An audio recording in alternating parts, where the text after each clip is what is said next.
Hey everybody, and welcome back to the shop. So it's the 27th of October, and I thought I was going to try to get this bed line today, but I'm kind of in a rush this evening. But I got in here yesterday, and I got everything scuffed and cleaned for the most part.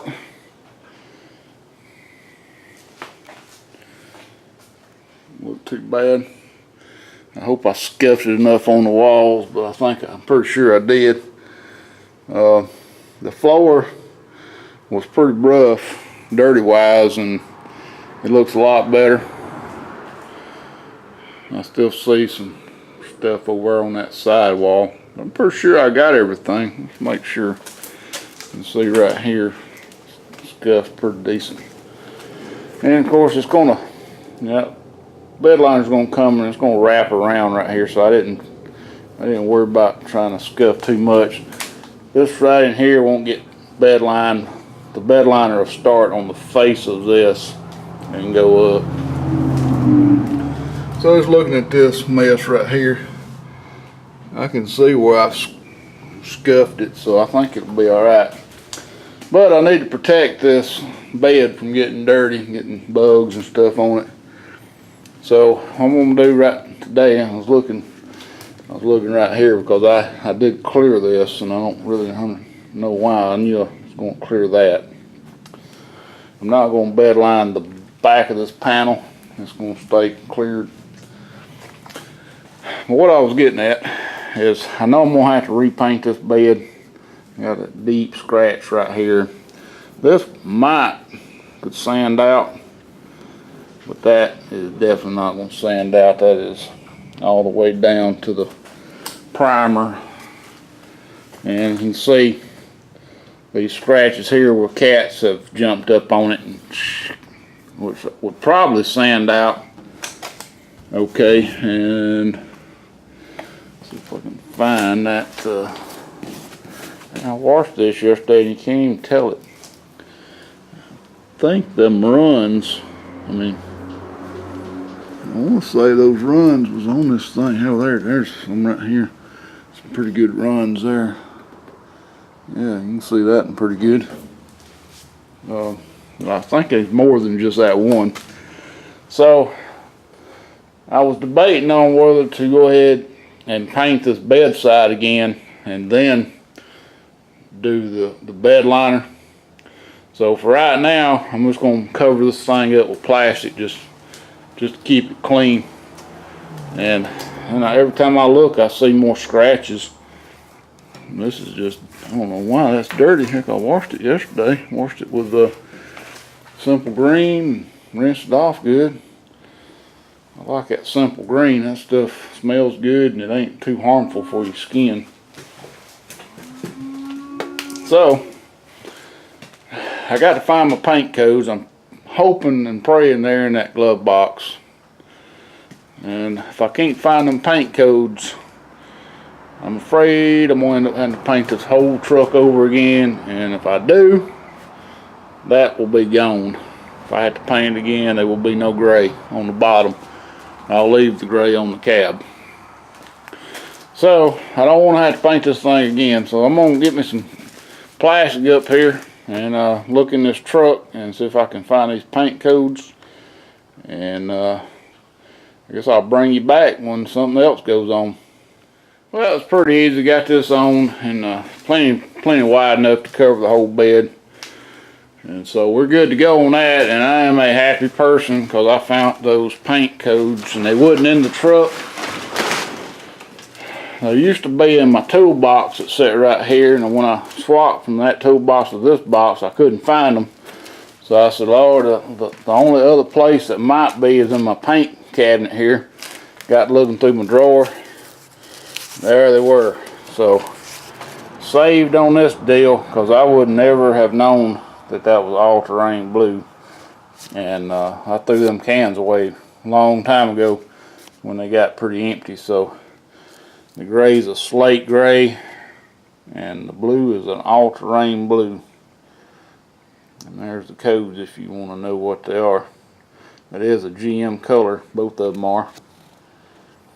And the only paint that I could get this all-terrain blue in was this, where is it at?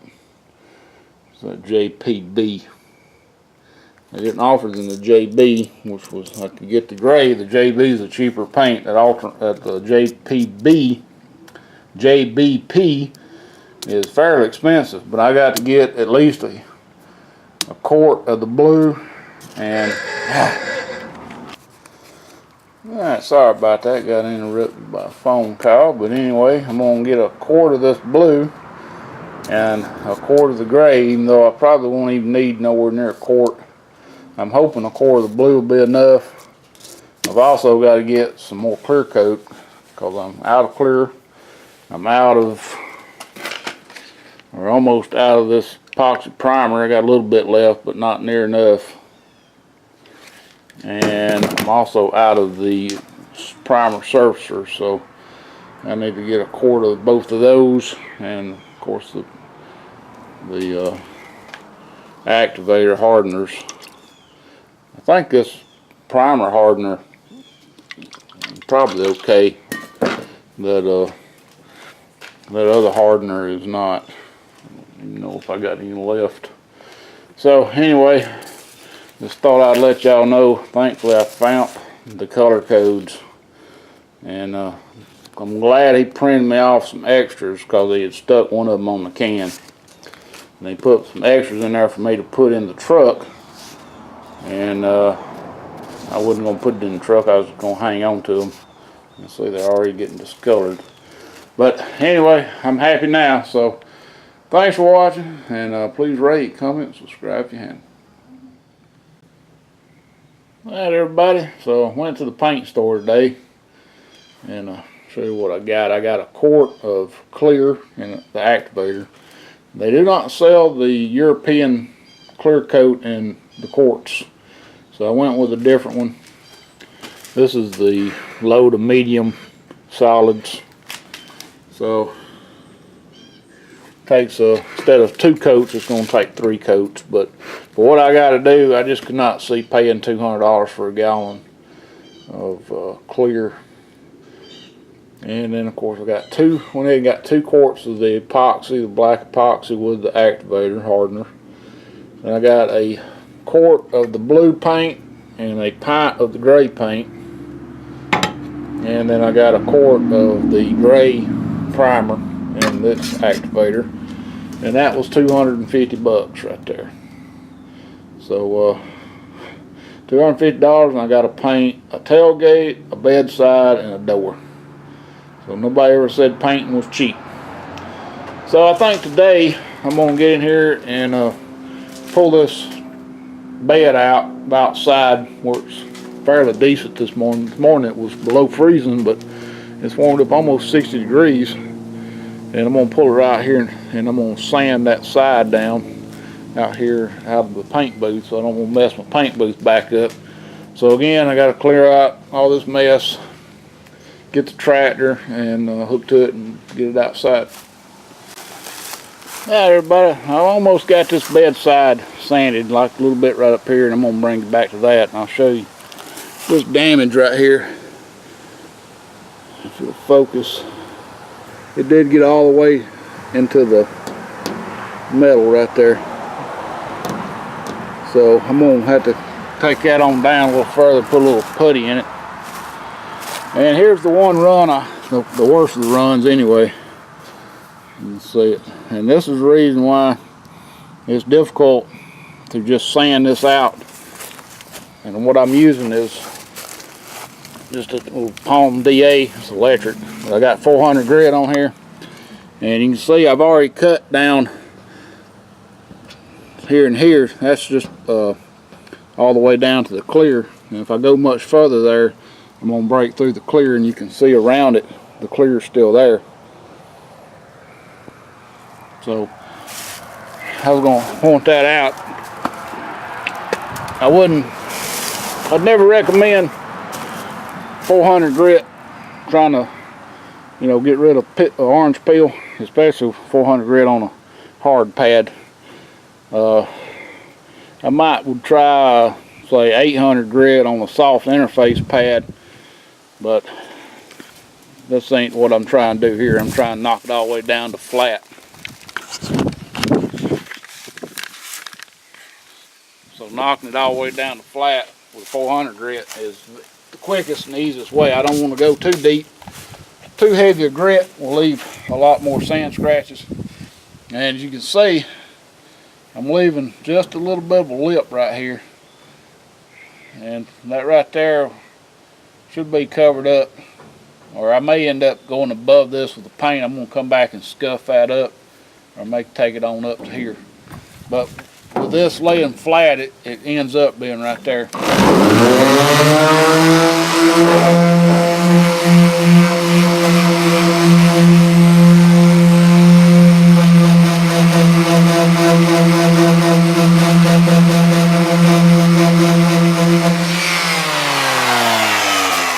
See, cutting that run down, I got through the clear and into the base coat. That's where you can tell the difference between your clear and your base. Is clear will be kind of this grayish color, and base is going to be whatever the color is underneath, and you'll be able to tell on your sanding pad. If you ever get in the base, you're going to have color on your pad. If you're in the clear, it's going to stay white. So, not that I'm worried about that. I'm going to cut that on down a little further. And I still got a little high spot right here. And I want to get rid of all these little bright spots. That's all orange peel.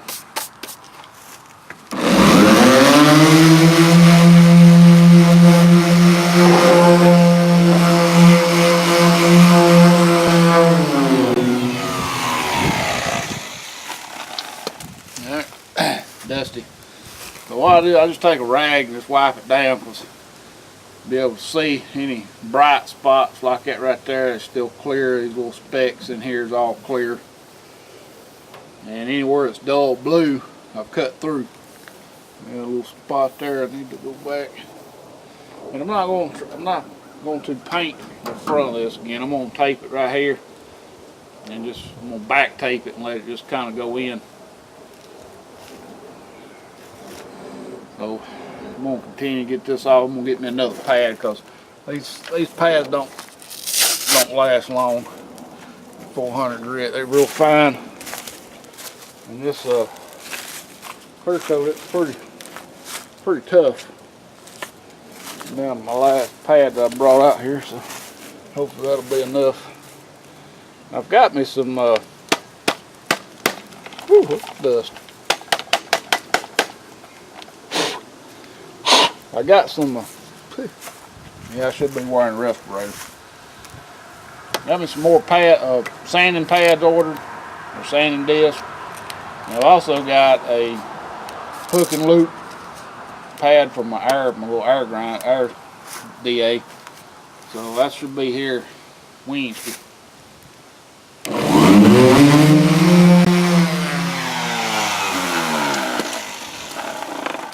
And you never want to hit that edge with a sanding pad if you're not trying to sand it all the way down like I am. You should be trying to sand it to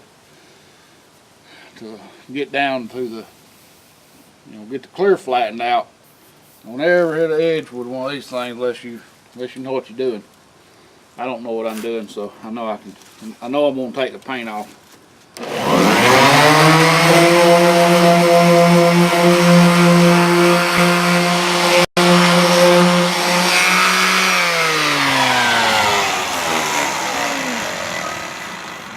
So what I'm just doing now is a little bit more right here, a little bit on this edge. Probably get that with a block. I'm just going to pick this up to where I've scratched the top and get that knocked down right quick. And that's all through. Of course, right down here at my tape line, you can see down here at this tape line. Now I taped this so that I ain't accidentally cutting through my gray. I did get a little carried away right here, but I didn't go through. But it's leaving a little bit of a line there, so So I'm gonna have to, when I take this tape off, I'm gonna have to go back and block that out. And I do not want to spray the blue on top of the gray because it will not, you know, it's gonna show a light color, so that's gonna look terrible. And around the edges here, I'm just gonna scuff that up as best I can. I'm not too worried about it. Still see a little bit of corrosion in here, but I'm not too worried about the inside of that. Just around the edge mainly is where you don't want to peel. And got all the way over to this edge. I do not want to paint this again if I can help it. That'll be the end of the edge. And when I clear it, I'll back tape this and just let it kind of go over. So I think I pretty much got it all knocked down except for, you know, around this tape line.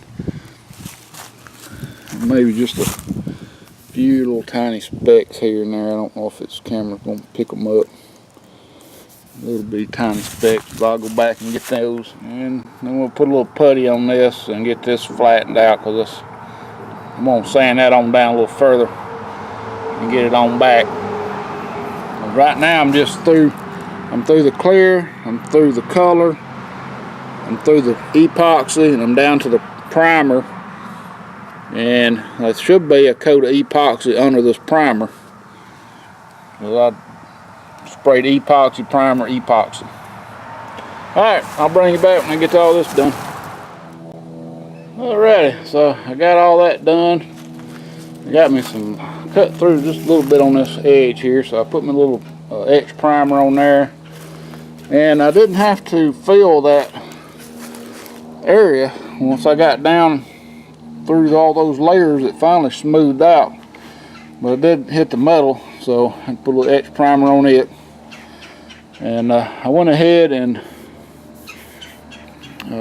sanded this down just by hand with 400 grit, and all this will be covered up on top anyway, so I ain't worried about it. But if I do come up, I'll get my camera to focus. Camera ain't gonna focus. There it goes. But if I do come up with my spray and get all the way up here, it's not gonna be that big a deal. I can always tape it off and then go back and fix it. So cut through, I cleared a few places that of course the nail was right here, and that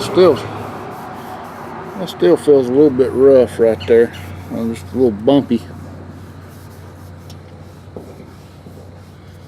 And got a little bit of speck right here. I'll probably be alright with that though. Just two tiny little specks.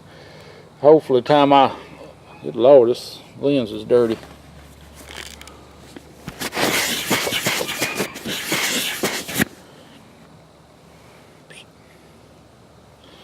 It don't like to focus on the blue, so, but hopefully the time I get you know, the primer on and then sand it down to 400 and then the epoxy, really I don't know if I'm gonna need to go with primer on this thing. I mean, it's pretty smooth and I've already sanded it down to 400. I only cut through in a couple little spots here. I probably need to put another coat of primer here and sand that down a little bit, and then I could probably go with epoxy and then clear it, spray it. So I don't know if it's worth all the hassle of spraying that primer surfacer and then sanding it down and then epoxying it.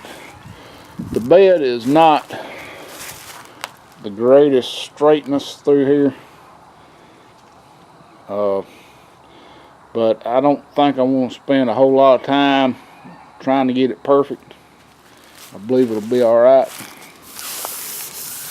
There's probably some high spots and some low spots, but I definitely feel that right there. I don't like that. I'm gonna have to sand that some more. I'll hit that again with my sander, get that smoothed out.